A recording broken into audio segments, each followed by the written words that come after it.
Welcome to an episode of the Habit Chess podcast. My name is Misbah Hawk, and if this is our first time meeting on the show, I like to talk about stacking skills and making moves.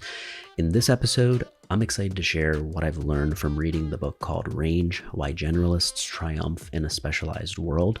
This is written by David Epstein, and I've been excited to share this with you because I have a ton of highlights. The book was written in 2019, and the afterword was written in 2020, which, by the way, is very good, and I had several highlights from. So let's dive right into it. The reason that this book even struck me to cover in the first place is because I hope to pick up some things about skill building, learning, skill acquisition. And also, I think I consider myself to be more of a generalist. And I think this book covers something really important that doesn't feel outdated. It felt David had his finger on the pulse in terms of what some of us are thinking nowadays, right? Especially as the introduction of AI into the workforce has made it so that, okay, we're going to be learning new things most likely in the next 5, 10, 15 years. And so that in and of itself is a skill I believe is worth honing, which is what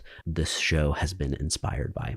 My first highlight here is basically a quote from Arnold Toynbee from a study of history. No tool is omnicompetent. There is no such thing as a master key that will unlock all doors, and all is italicized.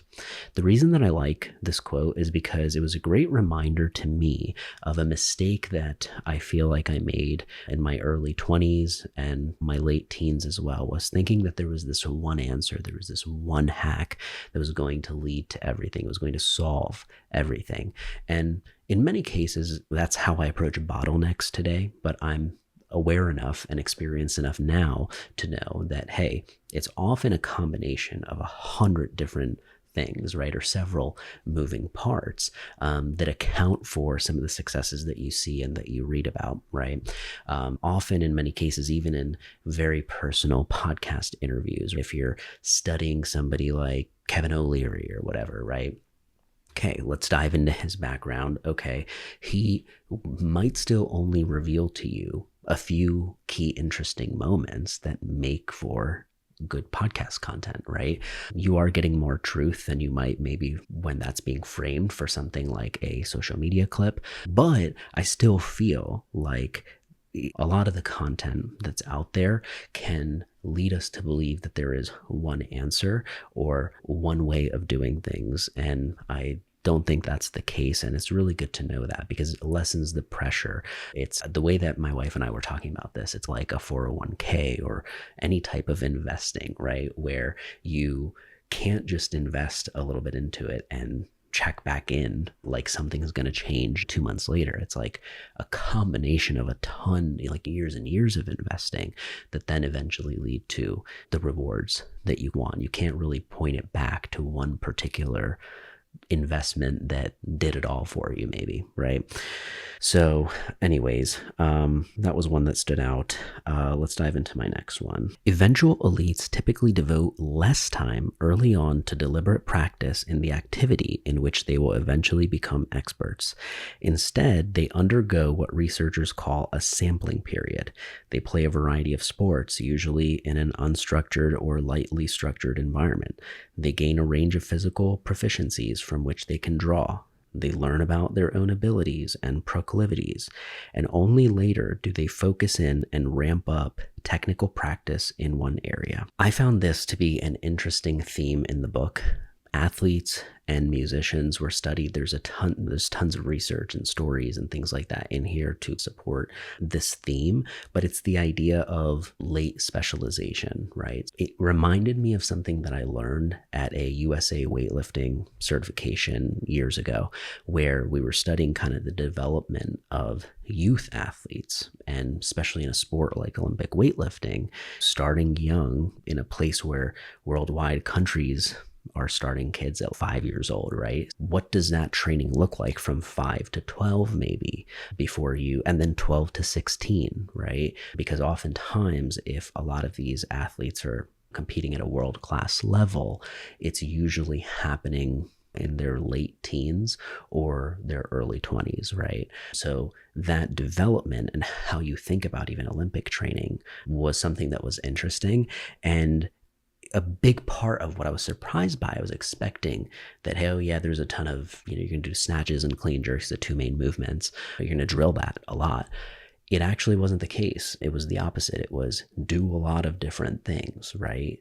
There is some skill building. You'll do stuff with PVC pipes or lift lighter weights and get good at the movement, but you're more so trying to enhance the overall base for that youth athlete, right?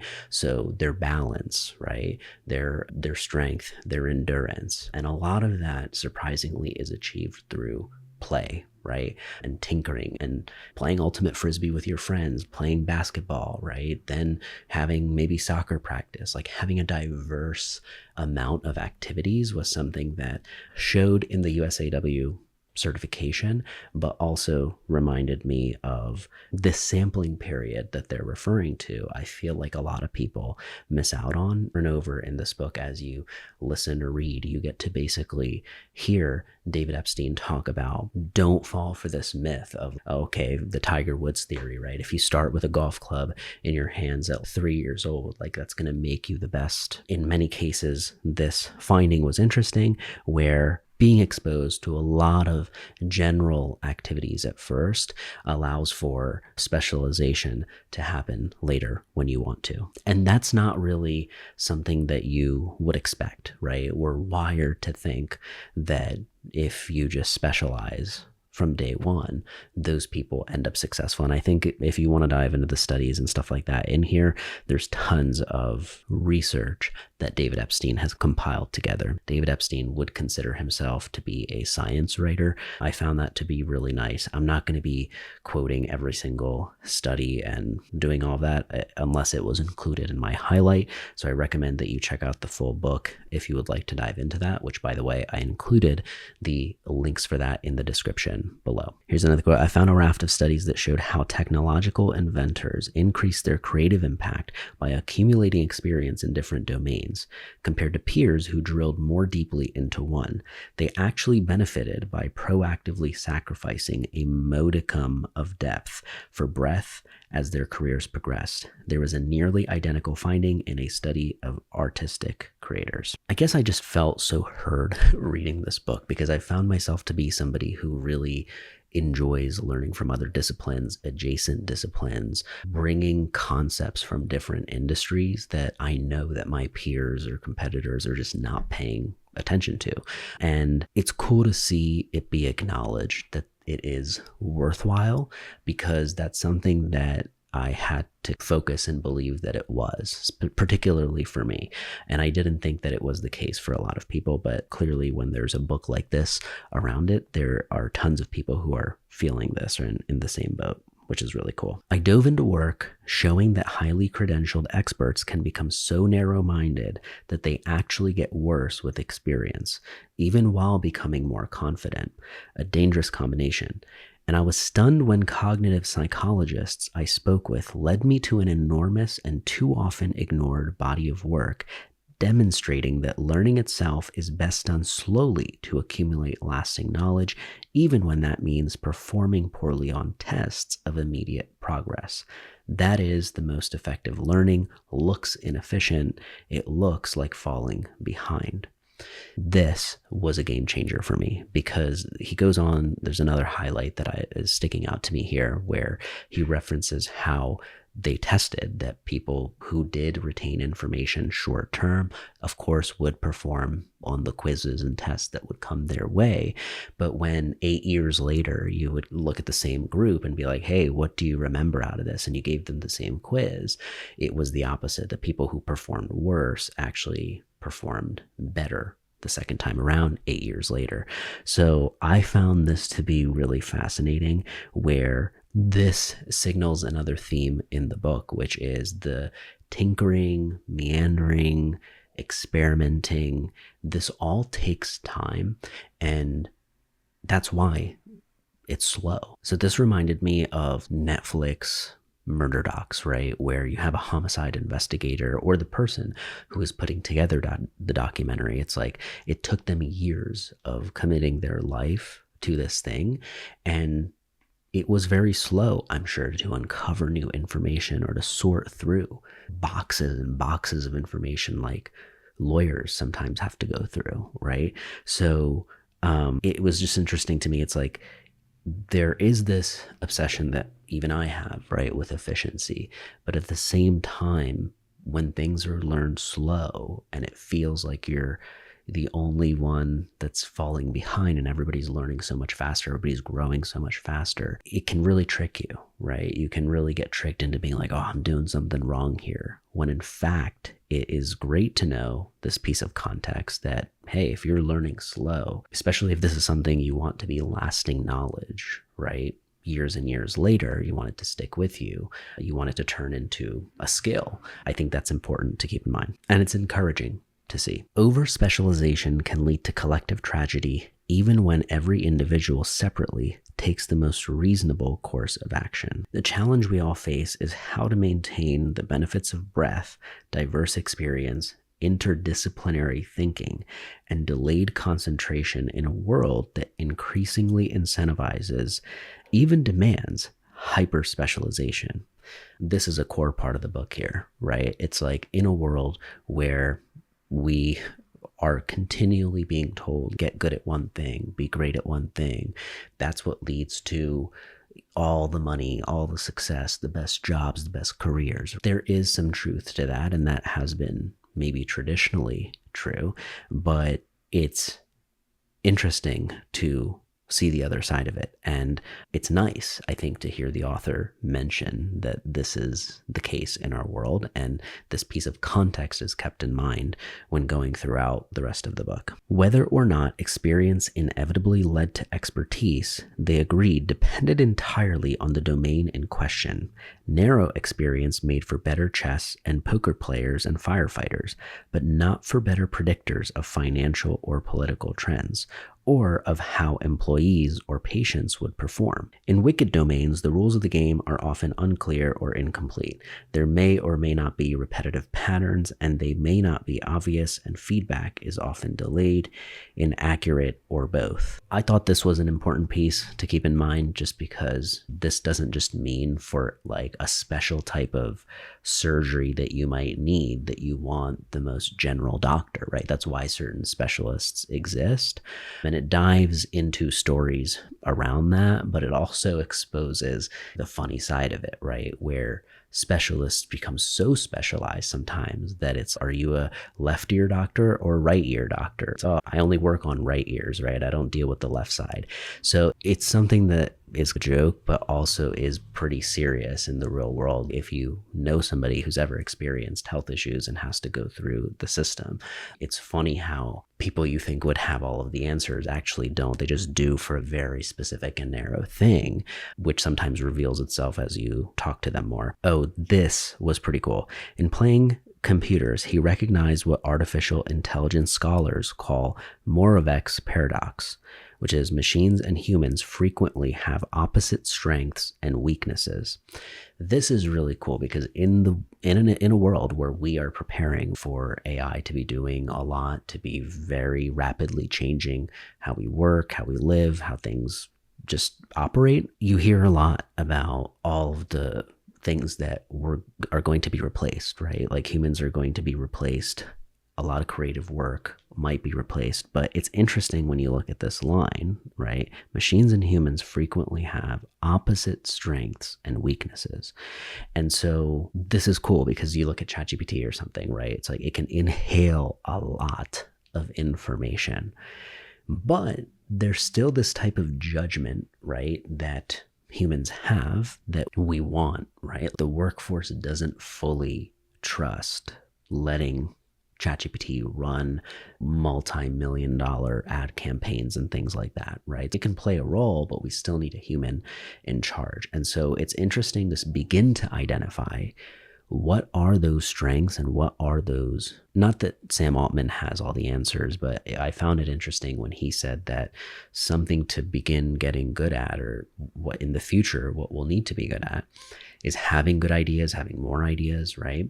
And then being able to communicate with AI to get it to do what we want it to do. And it's similar to someone, let's say, who never picked up on using a computer. And so now there's so many things that you could achieve with using that computer. You could get it to do so many things that you want it to do, but you can't use it to its full ability if you don't really have any inputs to give. Our greatest strength is the exact opposite of a narrow specialization. It is the ability to integrate broadly. This is everything, right? Being able to take one piece of information that seems very unrelated, like it wouldn't matter in this new context, but being able to actually repurpose it or use it in some way. These are the specialties that I feel like we as humans have the ability to do, especially if we just pay attention to it and try to rewire our brain to consciously think that way. Tellingly, Marcus gave me this analogy for the current limits of expert machines. AI systems are like savants. They need stable structures and narrow worlds. They must be taught to think before being taught what to think about.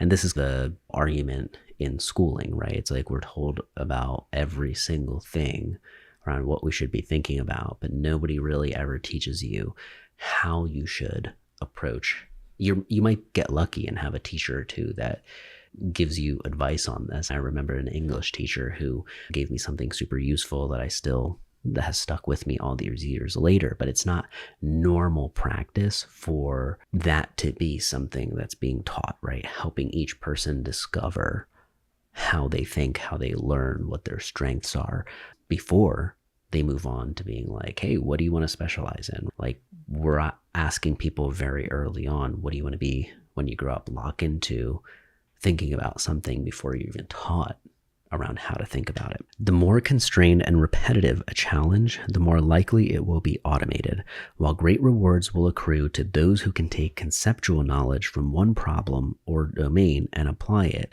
in an entirely new one. This is key. This is so important. I'll read it again. The more constrained and repetitive a challenge, the more likely it will be automated, right? This makes sense. This is what has always been done. Dishwashers were created because, okay, we can predict how dishes need to be washed after doing it for so long. While great rewards will accrue to those who can take conceptual knowledge from one problem or domain and apply it in an entirely new one. Yeah, this is just key, right? This is a repetitive theme that occurs throughout the book, is be able to transfer what you learned from one domain and apply it to another.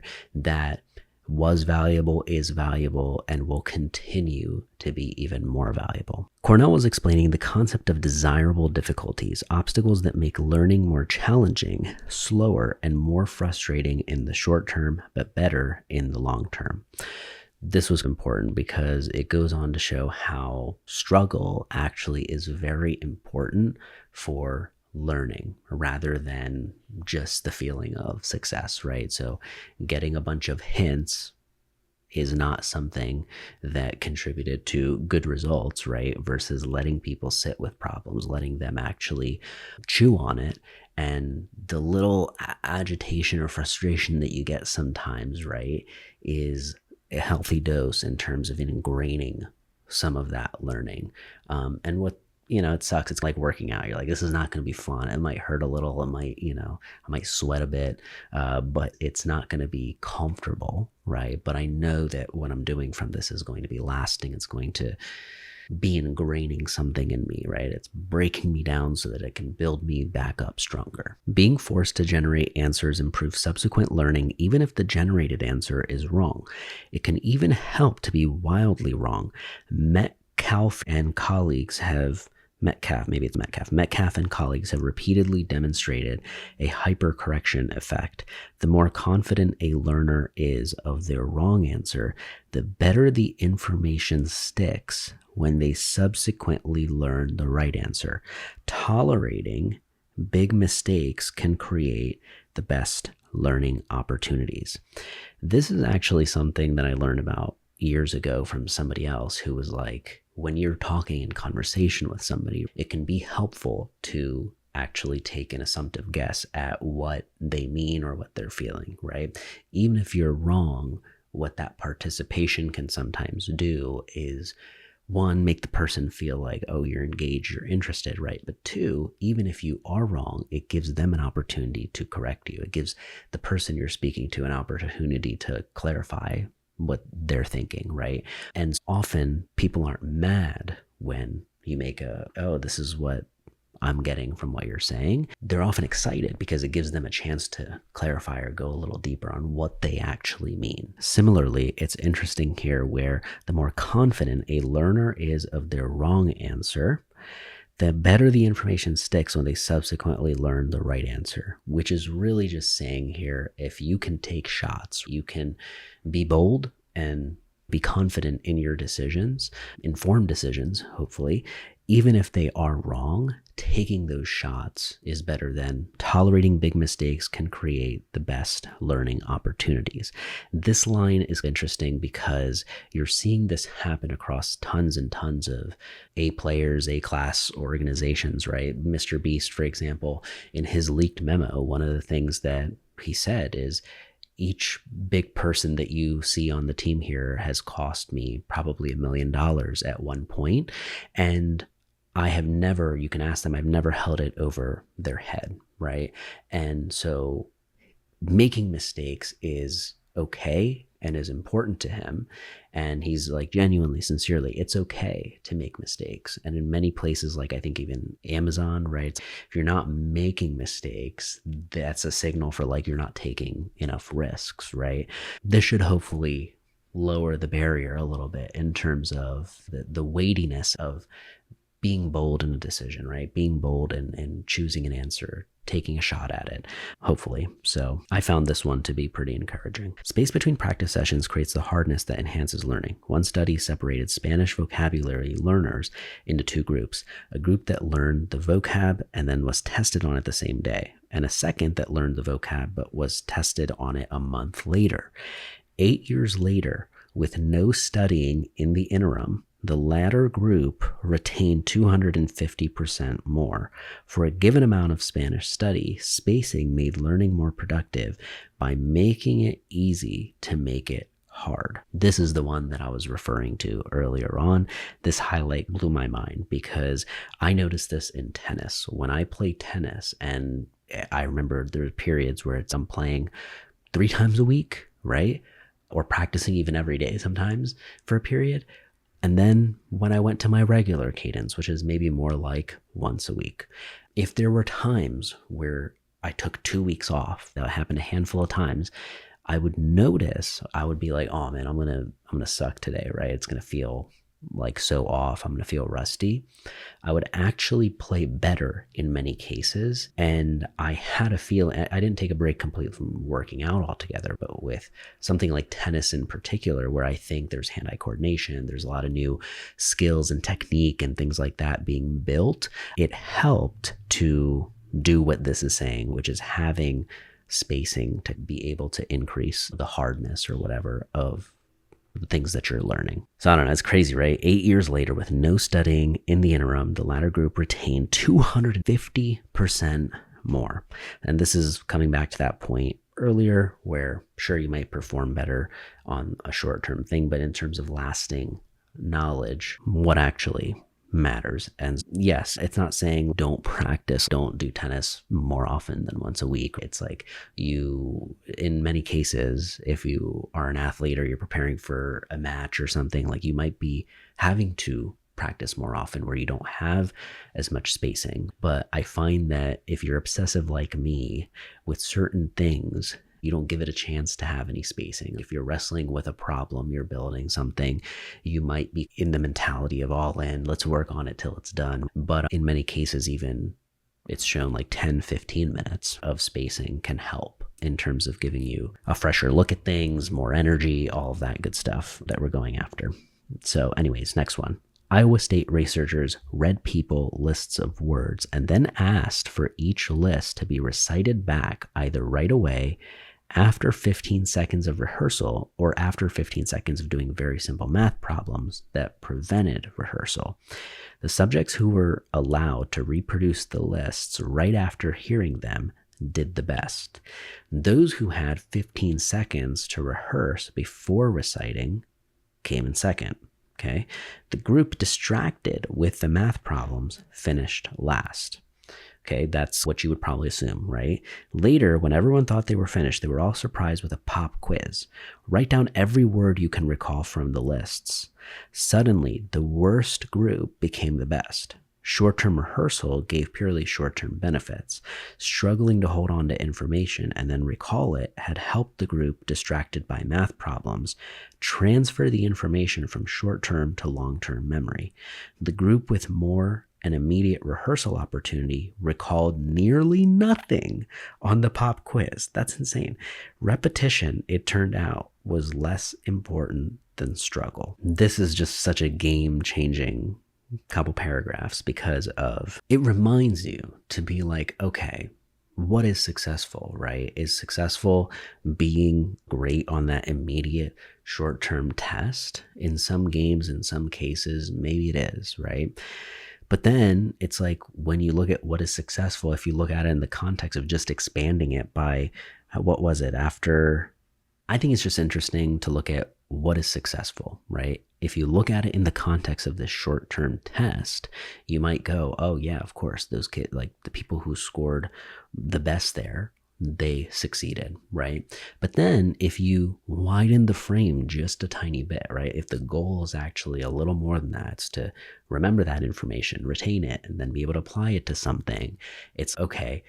That surprise pop quiz is a great example of when the game is incentivized to be memorizing 4 tests. I know I did this when I was younger. I didn't care much about retaining anything beyond the test itself, right?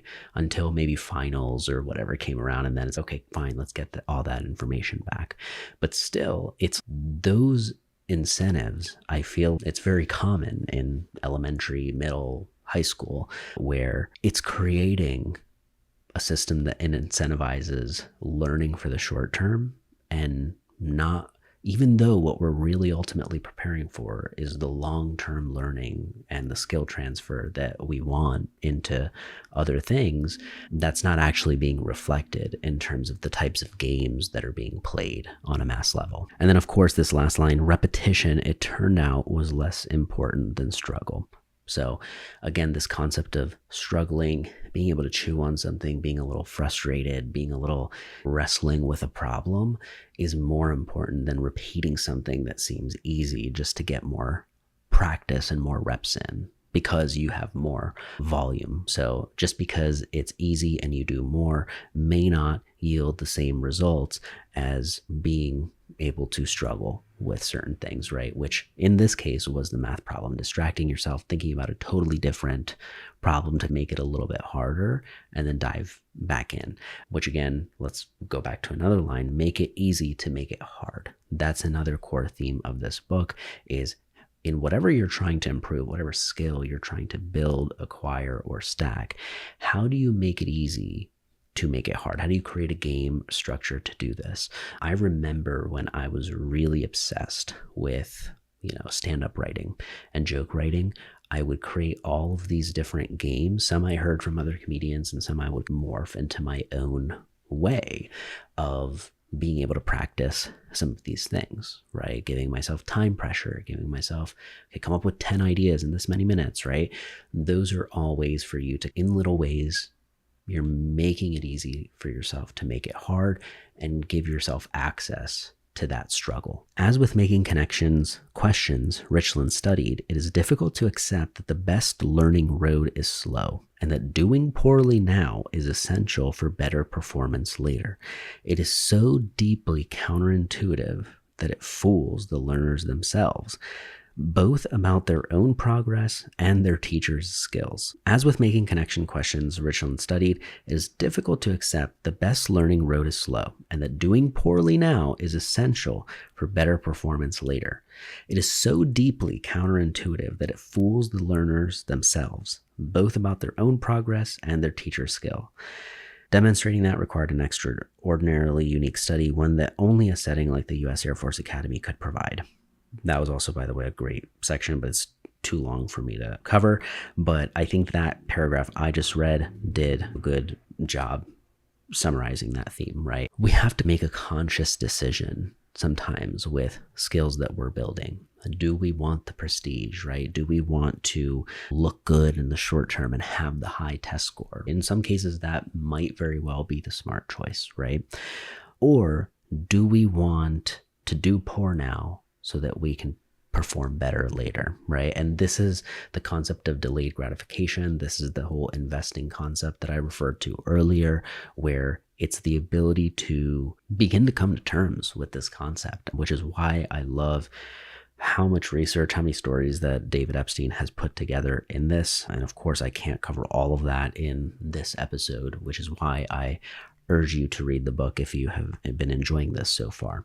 My next highlight is good performance on a test during the learning process can indicate mastery, but learners and teachers need to be aware that such performance will often instead fast but fleeting progress. So be aware that such performance will often index instead fast but fleeting progress. And so that's another thing, right? In the game of school sometimes with subjects I'm never going to care about, right? Okay, being able to indicate mastery in the short term, like I got an A on this, might be nice, right? But literally, if you ask me that same information 6 months later, it probably will go away, right? That information will not be there. And the progress that you will have made, it's interesting, that can also evaporate. And where in situations this is not good is like when you're past gen ed subjects, right? And you're now in some of your specialized subjects, anatomy and physiology, right? It's like people, I remember at my school, it was so hard. Like people just, you need that information too, right? For other things you're going to be doing in other courses, and some parts of it you'll need in practice and in the field in your career too, right? But I just remember how everybody, because of how hard that class was known to be, ANP1 was something that people just studied to pass. It was something just to retain everything fast for the short term. And it was a game you had to play. So I think of something like that where it's okay, fast but fleeting progress. With some things, it's okay to do that, but with others, accept that, hey, I might do poor now in some measures and some markers, but ultimately longer term, I'm getting better absorption of this material, which may lead to better rewards later, right? It's being able to apply that stuff in the work world yielded to be much more valuable for me than maybe just on that A&P test, right? So if you told me, hey, you're going to perform poorly here, but you're going to be able to apply this stuff better 5 years later, I would take that trade-off any day. This is a concept, it says, that psychologists call blocked practice. That is, practicing the same thing repeatedly, each problem employing the same procedure. It leads to excellent immediate performance, but for knowledge to be flexible, it should be learned under varied conditions, an approach called varied or mixed practice, or to researchers, interleaving has been shown to improve inductive reasoning. When presented with different examples mixed together, students learn to create abstract generalizations that allow them to apply what they learn to material they have never encountered before. This was a game changer because it reminded me of my CrossFit days, functional fitness days, right? Mixed, varied training. It was a mystery to me. This is part of in my very first podcast, the Airborne Mind Show. I talked to people in the Olympic weightlifting world and then people in the CrossFit world, and went back and forth because I was fascinated by this concept of how people who didn't specialize all their lives in something like Olympic weightlifting were now able to hang and compete with people who approached it that way. And it's some of these people, when you would look at their training programs, it's like they're not training at all what a traditional Olympic weightlifting program would be designed to do, right? And really what they're doing is a bunch of other stuff that allowed them to become stronger, fitter, and apply that in many cases to some of those lifts, right? The snatch, clean, jerk. And so both methods work, right? Depending on who you are and depending on what you've needed. That's what I found over the years. But similarly, another example is UFC, right? So if you look at MMA fighting and things like that, you're likely practicing jiu-jitsu, right? You're also doing boxing, you're doing whatever, but you're also practicing varied conditions, because that's what's going to happen when you are back in the octagon.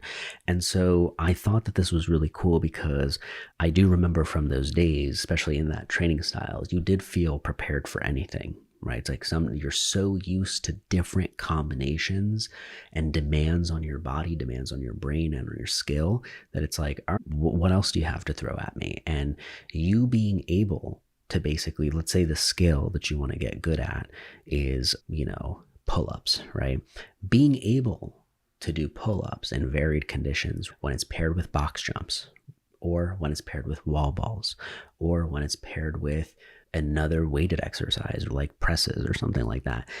All of these would be an example of how you could improve your pull-up performance, instead of just doing the same repetitive exercise to basically practice the pull-up. So often I remember it was just so criticized, it was looked down upon, it was like, concurrent training is not like legit. And then it's over time we've seen that, okay, it is possible, it works. And it's cool to see that outside of fitness in the world of learning skills and things like that as well. When a knowledge structure is so flexible that it can be applied effectively, even in new domains or extremely novel situations, it is called far transfer.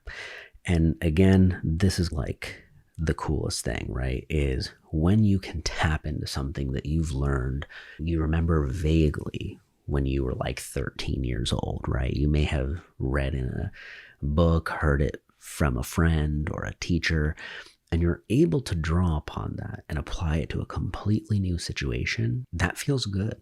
That really does. You feel like, okay, that wasn't a waste. I got some use out of that.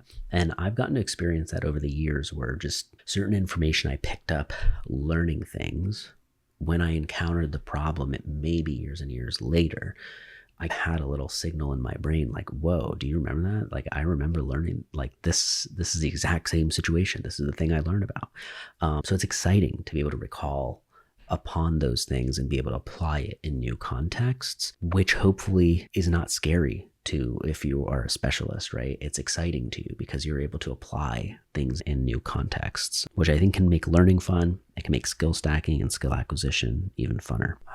Our ability to think relationally is one of the reasons we're running the planet. Relations are really hard for other species. Analogical thinking takes the new and makes it familiar, or takes the familiar and puts it in a new light, and allows humans to see through problems they have never seen in unfamiliar contexts. This is really cool because this reminded me of comedy, right? It's like a lot of great comedians, especially somebody like, let's say, Mark Normand.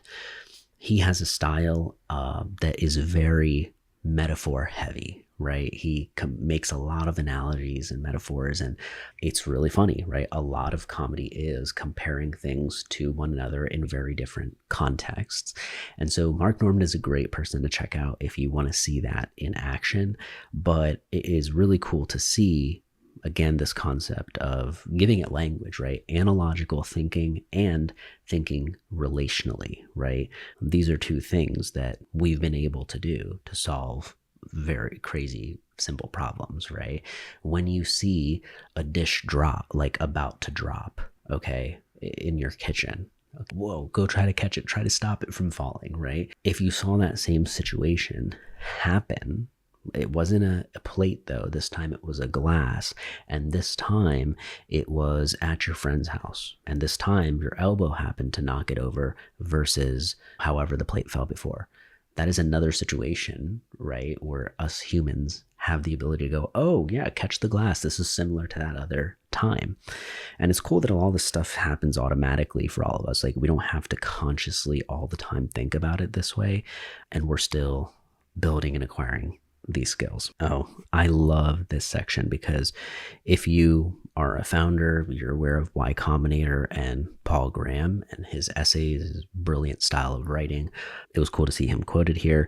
Paul Graham, computer scientist and co-founder of Y Combinator, the startup funder of Airbnb, Dropbox, Stripe, and Twitch, encapsulated Ibera's tenets in a talk he wrote for a high school but never delivered. This is cool. It might seem that nothing would be easier than deciding what you like, but it turns out to be hard. partly because it's hard to get an accurate picture of most jobs. Most of the work I've done in the last 10 years didn't exist when I was in high school. In such a world, it's not a good idea to have fixed plans. And yet every May, speakers all over the country fire up the standard graduation speech, the theme of which is, "Don't give up on your dreams." I know what they mean, but this is a bad way to put it, because it implies you're supposed to be bound by some plan you made early on. The computer world has a name for this: premature optimization. Instead of working back from a goal, work forward from promising situations. This is what most successful people actually do anyway. In the graduation speech approach, you decide where you want to be in 20 years and then ask, what should I do now to get there? I propose instead that you don't commit to anything in the future, but just look at the options available now and choose those that will give you the most promising range of options afterward. I really love this. One, because I love Paul Graham. I love his essays, right? But especially when you are able to encounter a note like this that he was about to deliver, but he couldn't or didn't, right?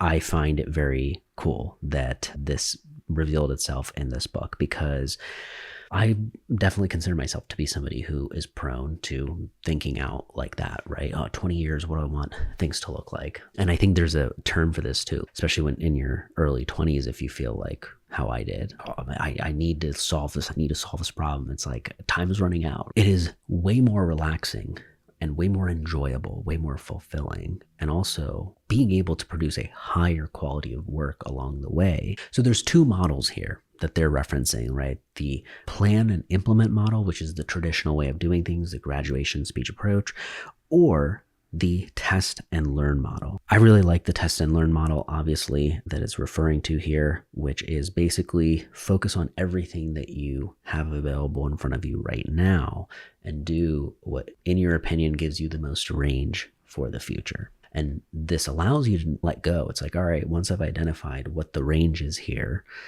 let me just lock in and focus on the highest quality job I can do in this thing, versus constantly being stressed about the future vision and what that looks like.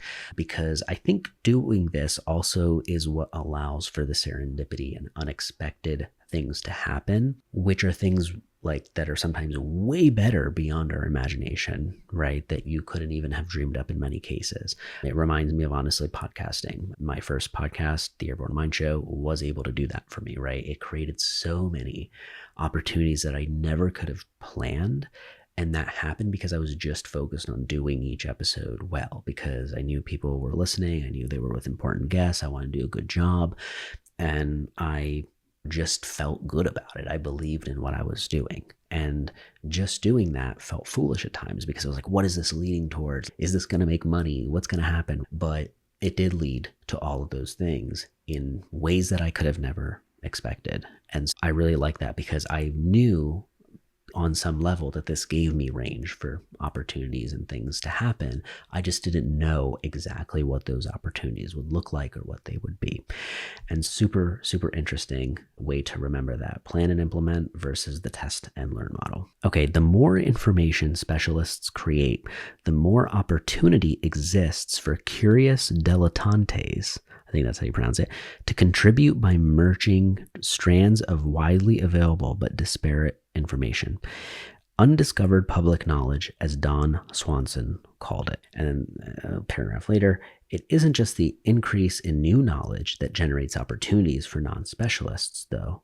In a race to the forefront, a lot of useful knowledge is simply left behind to molder.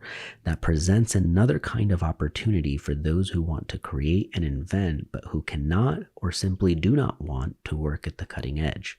They can push forward by looking back. They can excavate old knowledge, but wield it in a new way. And this connects back to that first part that I read too, right? The more information specialists create, the more opportunity exists for curious dilettantes to contribute by merging strands of widely available but disparate information. Undiscovered public knowledge, as Don Swanson called it. I love this part. It's the ending of chapter 8, basically. And I have always felt this way, right? As people who are big specialists in things that they do, they move on to just the rewards of what comes with that, right? Specializing. That leaves a ton of people behind, a ton of information behind, a ton of things that is simply not interesting to that specialist anymore, right? And instead of it just being old news and something that doesn't get attention anymore because they don't want to do anything with it, those things are where I find exciting too, right? This was one of my favorite parts. It is the ending of chapter 8, and it really is, it represents a lot of how I've thought about things, where you see this even in the service business, right? You have people who serve the enterprise companies, the best of the best, right? Like they're trying to serve the richest people and their stuff costs a lot of money.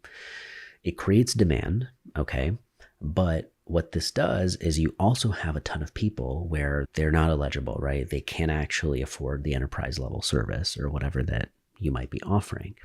So what does that do? It created this demand that is now unfulfilled. Now those people have to go find something else that can work for them. And that is where people like me, people like freelance folks can now fill in that gap, because there was a demand created by somebody else, but they only wanted to really capture the top 1% or 10% of it, and they left behind the other 90. So that's an example in the service industry of that, and something that really helped me when I started Pod Mahal is I was like, I'm not going to focus on the richest people. I'm going to focus on the people who are middle class or can't really afford it. Like, how do we make this work for them? And I scooped up a lot of that business early on, just because the big agencies and the big editors and the successful people simply wouldn't work with them, just because it wasn't compatible for them anymore. And so I got to take advantage of that early on, which led to building a portfolio, which contributed to more things, right? So same idea in just information that gets left behind. I feel that way all the time about even within podcasts, right? Great podcasts you listen to, but quotes that you're like, whoa, that was just such a game changer, but no one's going to pay attention to that, or that's not going to become a clip because it's not the most interesting thing, right? If there's 5 clips that are going to be made from this thing, maybe there are 5 other more viral or wide market catching clips. But then there's this one quote, this one area that is actually super interesting to me that might have gotten skipped. I felt this way all the time about writing, right? So anything related to writing, when comedians are talking about this on a podcast, in a book, whatever, I always highlight, take a picture, put it away. I feel excited by being able to discover that information that I feel like just got passed. A very good example of this is Jerry Seinfeld's 24-hour writing rule. Not to make too much of a tangent here, but it's something where he talked to Tim Ferriss on his podcast, right? That podcast was audio only. Because it's audio only, yes, it was on YouTube, but remember, on YouTube, it didn't have video, it had just the cover art. Okay, so it didn't get maybe as many views as what normal podcasts with videos do. A ton of people totally missed that part of it. That part maybe didn't become a clip because it got missed, but it was a beautiful conversation. Like, Jerry is rarely excited to be interviewed, and he was actually excited enough to be interviewed by Tim, and a fan enough of him where he was like, let's keep doing this longer. Let's keep going. I'm enjoying this. So it's an example of information getting left behind that may not be important to the vast majority of people, but I know to me and to people like me, this can be important. And this is worth excavating and pointing out. So I love that. They can push forward by looking back. They can excavate old knowledge, but wield it in a new way. Lateral thinking is a term coined in the 1960s for the reimagining of information in new contexts, including the drawing together of seemingly disparate concepts or domains that can give old ideas new uses. This, I hope you are honestly getting to do just by listening to this show, right? Lots of different and diverse industries I'm hopefully getting to expose you to. Cybersecurity, fitness, you name it, right? We're going to uncover and talk to a lot of different guests from different places. And also in the books that we read, we're going to cover a lot of different pieces of information, which I hope you're able to take and apply into seemingly unrelated contexts. This is really something that I did early on in, my fitness career, was I would learn so much about stuff, Charlie Munger, and people that were boring to me at the time are cool to me now. But like back then, it was hard to absorb Charlie Munger, but I still did certain parts of it because I'm like, okay, how do I apply these biases that he talks about? How do I apply that in the context of fitness, right? And me working at a gym or training a roster of clients and always bringing new information from different fields or seemingly disconnected fields that nobody would even think about actually going to. Comedy is an example of this. The way that comedians get great at their craft is you'd be surprised if you really look and studied the favorite comedians that you might like, how they prepare and the road that they took to get as great as they are. It would really shock you. And so there's a lot of things in those journeys that you can learn from. Nobody thinks that you can learn something from a comedian sometimes, right? But then it's okay. What if you could take something you learned from there and bring it to an industry like real estate? You're like, okay, nobody's thinking about that. Nobody's doing that. And so I recently even noticed Hermosi is saying this, right? I learn a lot from comedians and people who do stand-up. He gets a lot of stand-up clips, right? And so he's an example of somebody who's using that for business. He's seeing that, look, all these people who are coming to my seminars, they're not consuming stand-up tricks and tips on how you can transfer that stuff over to this and how I can improve my speaking and all that. So it's very interesting when you can spot people doing this because it's cool. It's like seeing when a fisherman sees another fisherman from afar type thing. I'm a lateral thinker and I can see when other people are lateral thinking. It makes it exciting and validates that it's even a thing, right? Especially in a world where we have endless amounts of new data and new information that is constantly being produced at a rapid rate per second. It's probably the highest it's been, right? So being able to go back, sift through things is actually becoming more and more valuable. They delight in concepts that unify our thinking and bring. Okay, Dyson wrote in 2009, they delight in concepts that unify our thinking and bring together diverse problems from different parts of the landscape. Frogs live in the mud below and see only the flowers that grow nearby. They delight in the details of particular objects and they solve problems one at a time. As a mathematician, Dyson labeled himself a frog, but contended, it is stupid to claim that birds are better than frogs because they see farther, or that frogs are better than birds because they see deeper. The world, he wrote, is both broad and deep. We need birds and frogs working together to explore it. Dyson's concern was that science is increasingly overflowing with frogs, trained only in a narrow specialty and unable to change as science itself does. So I thought that this was really cool. It's a great reminder again. This is not knocking anybody who's a specialist. You still need specialists, right? They need to exist in our world. But I think it's even showing in those cases some of the downsides of what can happen of over-specialization, hyper-specialization, right? It's like the way you're thinking can be transformed by a few degrees. And again, how almost being somebody who's a generalist, right, is a little bit demonized. You're a little bit like not considered as serious in many cases. And so I really like how it's exploring those themes in very complicated contexts, right? Science, the research communities, right? Science writing, then also musicians and athletes. It's using examples, he admits this in the afterword later on, which is trying to use athletes and musicians as the examples because often their cases, it's argued like specialization is the thing, right? And so it's easy to look at that as a model and go, okay, yeah, like for somebody who wants to get good at playing the piano and violin, there was examples of how actually playing other instruments, anything except the piano and violin, would help you play better piano and violin later on. And so great reminder of just how this thinking came to be, how it's having an effect on our modern world and way of life now, and how do we begin to transform this notion of generalists and being able to have range, because it's something that, you know, if you're like me, you're beginning to see it be valued all over the place, right? But it's not the thing that's it's not the headline, right, all over the place, right? It's not something that's mainstreamly accepted yet, I think, but that's a good thing. That means that there's plenty of time for you to begin actually being a generalist. So anyways, it's really cool because Sam Altman, I saw a little clip where he was talking about being a generalist. Like the day that you are that you become a founder is the day that you stop becoming a specialist, because you need to be a generalist in order to succeed in the many things that you are going to be doing. And so that is often, sometimes in business, it's an interesting lesson, right? Is you see like people who are really, let's say the technicians, they love, let's say, being the fitness coach, but to be the business owner, right, is a totally different skill set, even as a fitness coach. And this is true even in law practices, medical practices, accounting firms. University of Utah professor Abby Griffin has made it her work to study modern Thomas Edison's serial innovators. She and two colleagues term them.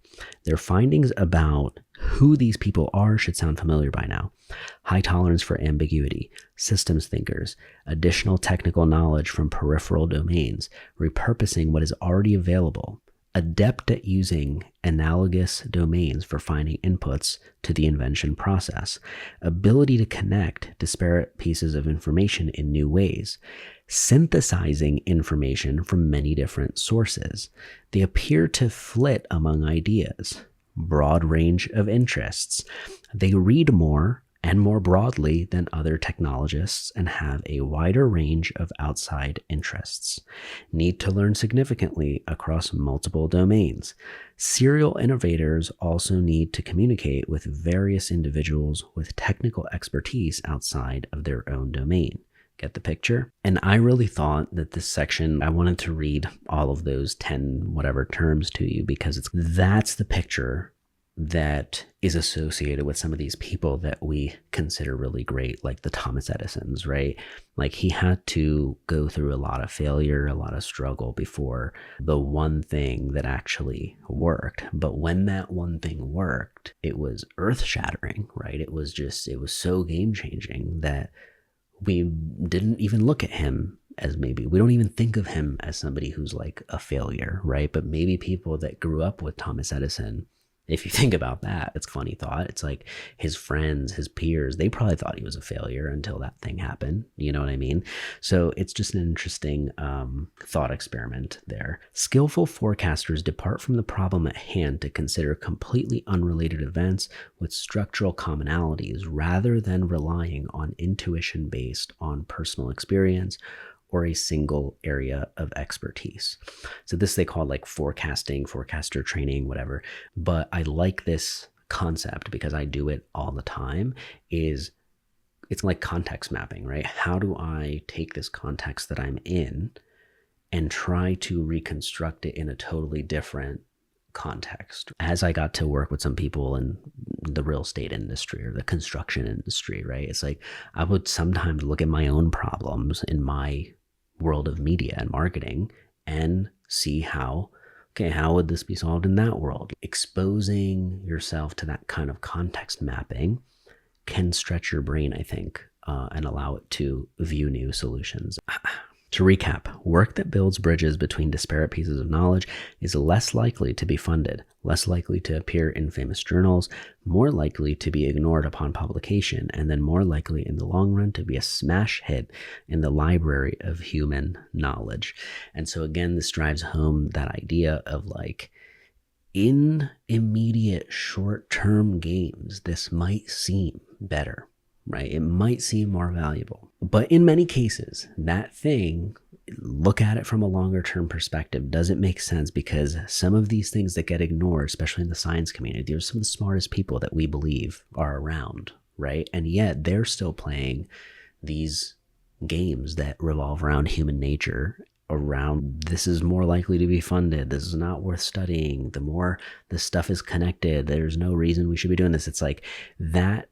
You wouldn't think that type of thinking occurs among scientists. So I really like that David Epstein took the time to share some of the insider workings of the scientific community, because this is a great example to view it through, right? It's like less likely to appear in famous journals.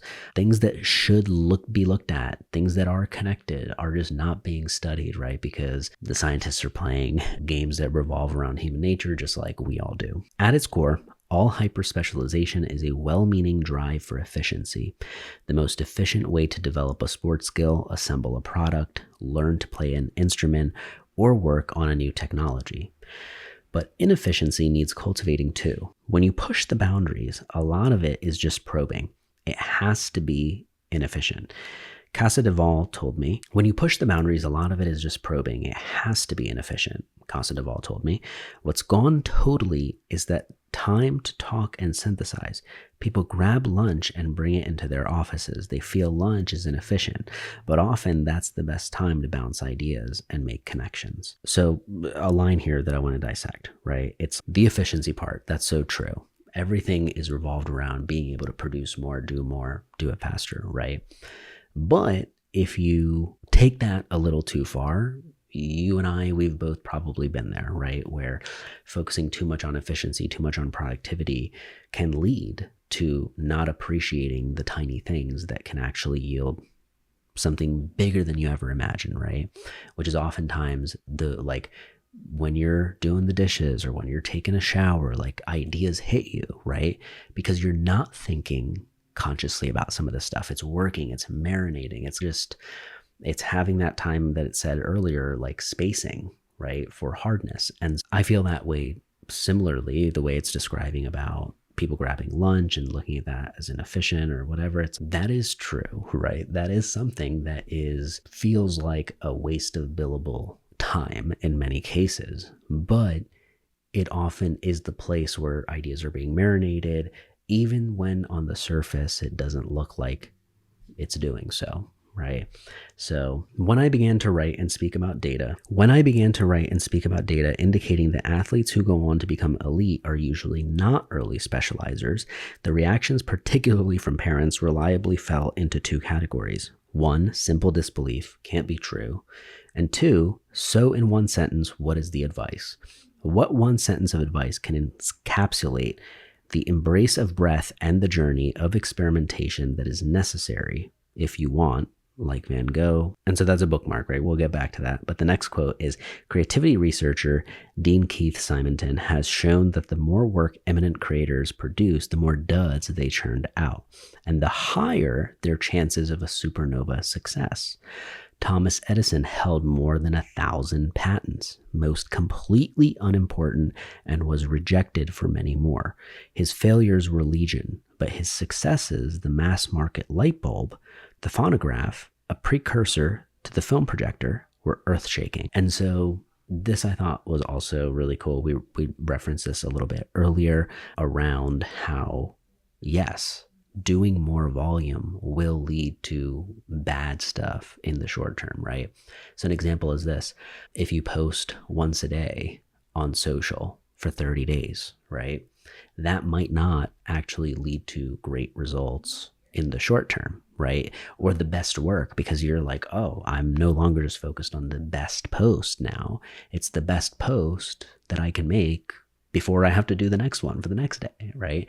And so that struggle in the short term, I felt, right?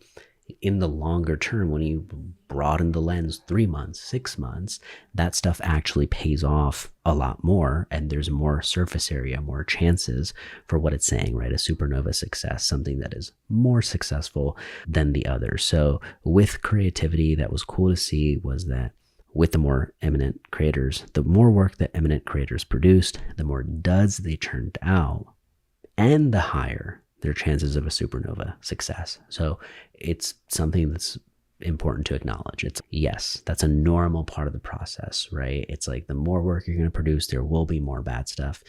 But part of it is you are way more likely to stumble upon the good stuff. And it's accepted now, right? So you're not just going to stumble upon it unless you are actively ideating, pushing, and creating. Coming back to that bookmark, so about that one sentence of advice, don't feel behind. I thought that was a good one.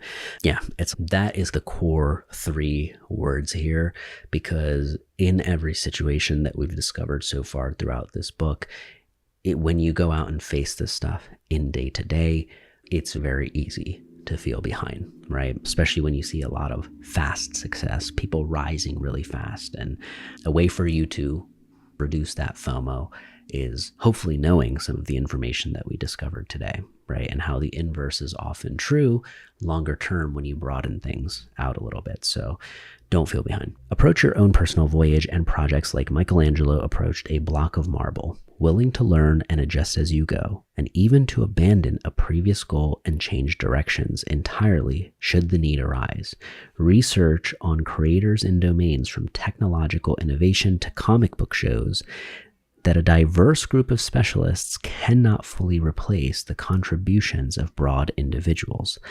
Even when you move on from an area of work or an entire domain, that experience is not wasted. I really like this because I've moved domains, right? And I constantly find myself in many ways, it felt like at a disadvantage, but it actually is an advantage and has in the longer run proven to do so. There's way more context to be able to map from, way more problems you've encountered in different scenarios already. It's just that your ability to identify and draw upon them. And so that was something that it referenced at some point, was like people who switch careers and are switching domains entirely. That previous domain experience is actually valuable when you think it might hurt you. Oh, I'm switching and I'm going to have no experience. Like, no, there's a way to use that experience. And I'll get to that because I think that bookmark is in the afterword. But I want to hit one more here, which is the last sentence to the conclusion chapter, or the last little paragraph or whatever. This highlight I loved. Because research in myriad areas suggests that mental meandering and personal experimentation are sources of power, and head starts are overrated.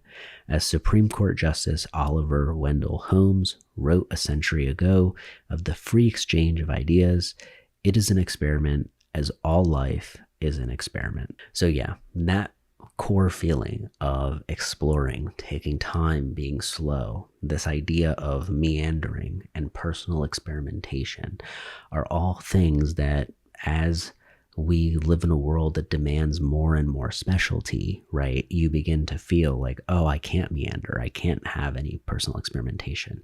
But it's important to know that is actually on your side. And if you can face that when those feelings hit you, because I know it's hard, we don't feel bored anymore, right? Anytime we feel bored, we're able to break that boredom with something. But it's shown consistently that the boredom is so essential to creativity, right? Being able to experience that in many ways.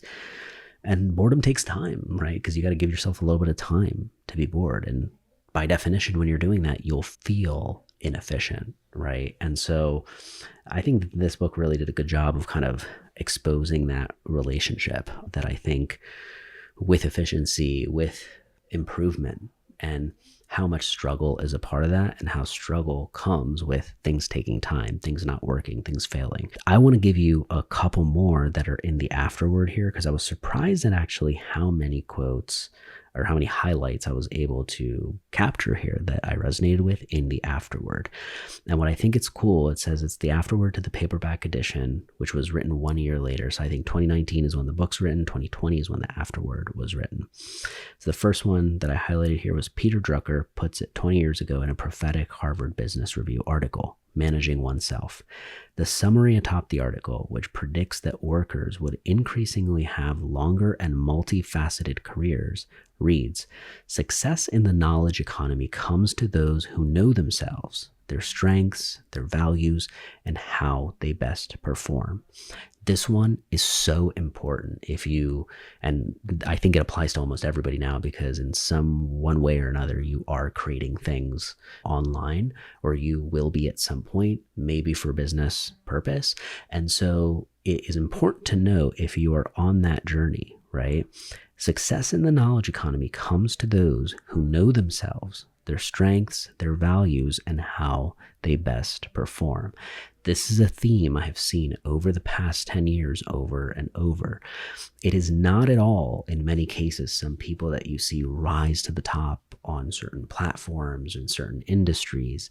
It is not that they are the smartest, right? Or that you could have predicted that they're going to be the biggest. In many cases, it comes from their ability to know, yes, this is what I'm interested in. This is just so key to highlight if you are creating in any fashion or trying to do anything online. Success in the knowledge economy comes to those who know themselves, their strengths, their values, and how they best perform.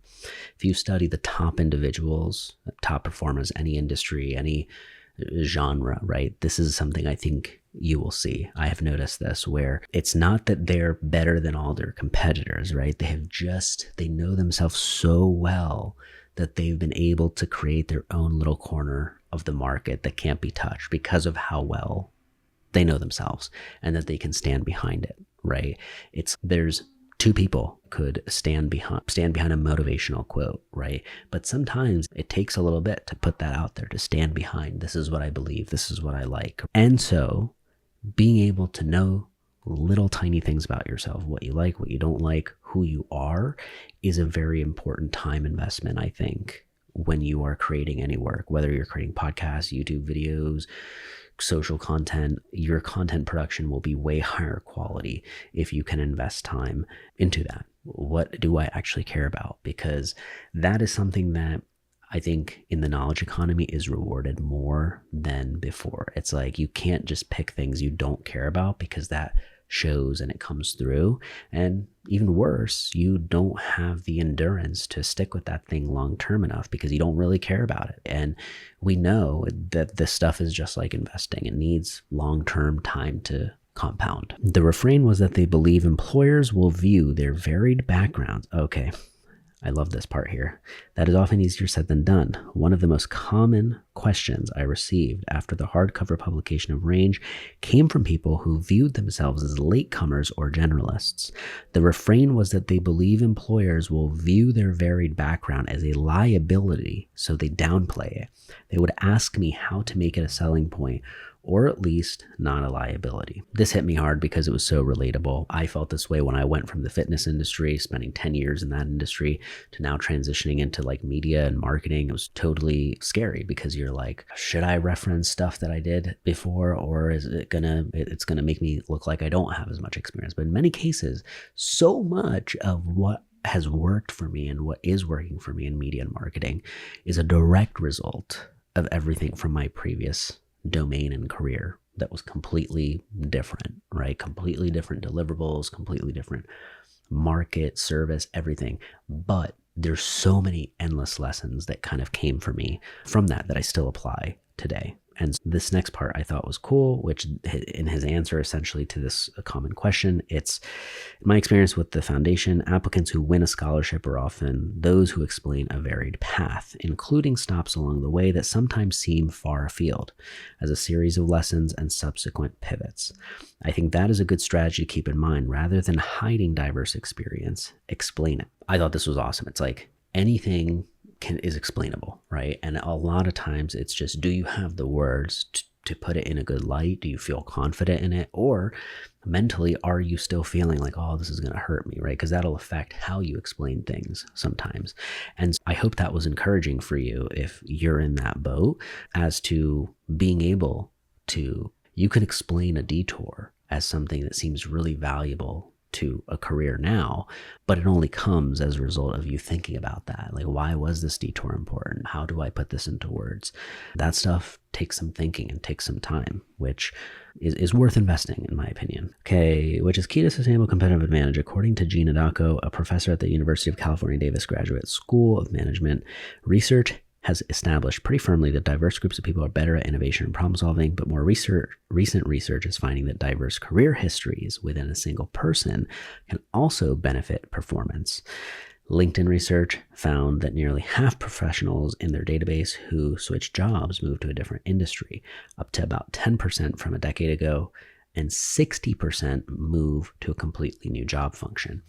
And anyways, that quote from UC Davis, Gina Dacco, Professor Gina Dacco, I thought that was really cool, because it's like the whole having a diverse career history can be seen as, oh, I'm not good enough as these people who have been doing it all their life, right? So I'm not going to reference it.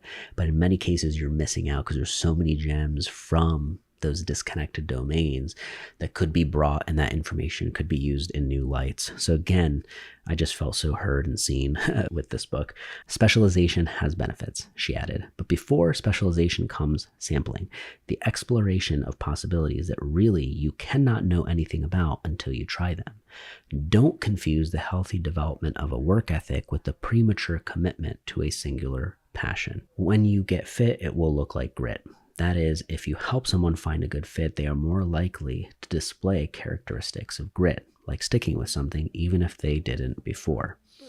I thought that was really cool because I think at some point here he references Phil Knight from Shoe Dog and how like he was practically, actually I don't know if that was here, I may have heard that on David Senra's podcast on Founders, but him talking about how Phil Knight in Shoe Dog was like, he sucked at everything, he failed at everything, it wasn't really great at anything until he found something he cared about. He cared about shoes. And so all this grit emerged that didn't in previous scenarios because you had the ability to try enough things, enough to hit upon shoes to know, okay, this is where I want to double down on. So that part is definitely important. In fact, international researcher that studied thousands of workers, more than 3/4 of whom did not have tertiary education, produced findings that resonate with a major theme of the book, that sometimes the actions that provide a head start will undermine long-term development, whether that is choosing a career or a course of study or simply developing a skill or learning new material. Okay, the next one here. But the general pattern was people who got narrow career-focused education were more likely to be employed right out of school and earn more right away. But over time, both advantages evaporated. Decades later, they had spent less overall time in the labor market and had lower lifetime earnings. The early specializers often won in the short term and lost in the long run. Again, a core theme of this book.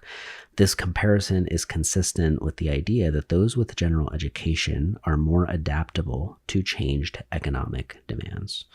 Okay. All right. The availability heuristic is a well-known cognitive bias in which we tend to rely on the first example that comes to mind when making a decision or judging an idea. Okay. That one I like because I always love when I come across biases, because when I was younger, I used to study Charlie Munger's like 25, 50, whatever biases that he had, and I forgot them all. And so it's nice for me to retain it when I see it referenced in different books like that. Anyways, next highlight. In that class, Kafar told me, I realized that I had a visual intelligence that no one had ever asked me to use. This line hit me a little hard because it goes to show how most of us, right, we haven't even tapped like 10% of sampling of things that we could probably be maybe good at or try or experiment because of this exact line. I realized that I had a visual intelligence that no one had ever asked me to use.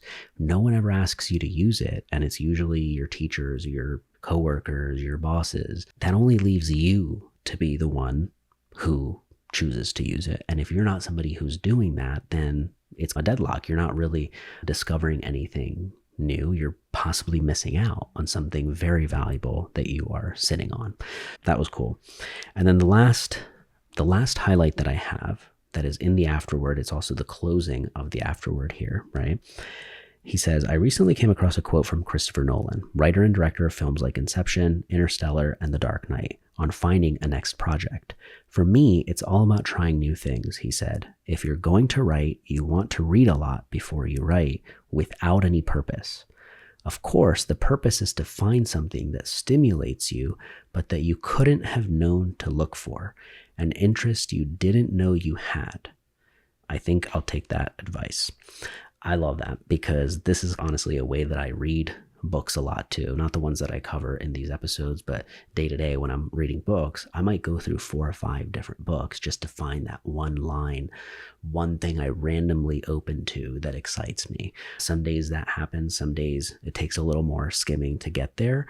But I think that it's interesting that even somebody like Christopher Nolan is telling you, coming back to that concept of meandering and personal experimentation, spend time tinkering in what might feel in the moment like wasting time, because that is usually the soil for what more valuable things that you want are probably going to be born out of.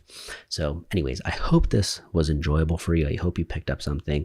Make sure to drop a comment, leave a review wherever you're at. That always helps. And check out the links and stuff in the description below, whether it's for the book or some free tools and things like that that I have. I think some of that stuff might be useful for you. But again, I appreciate you taking the time and hanging out with me. This was super fun, and I will see you on the next one.